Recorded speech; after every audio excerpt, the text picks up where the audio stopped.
আচ্ছা আচ্ছা, আপনারা তো ধৈর্য সহকারে শ্রবণ করবেন।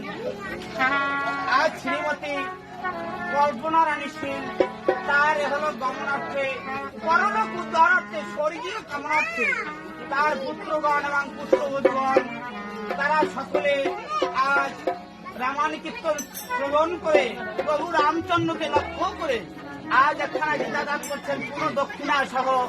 তাই তার সাথে সাথে পুত্রদেরকে দিয়ে মাতৃবাণী পাঠ করানো হবে এবং গীতার 18 অধ্যায় 66 শ্লোক থেকে পাঠ করে শোনানো হবে।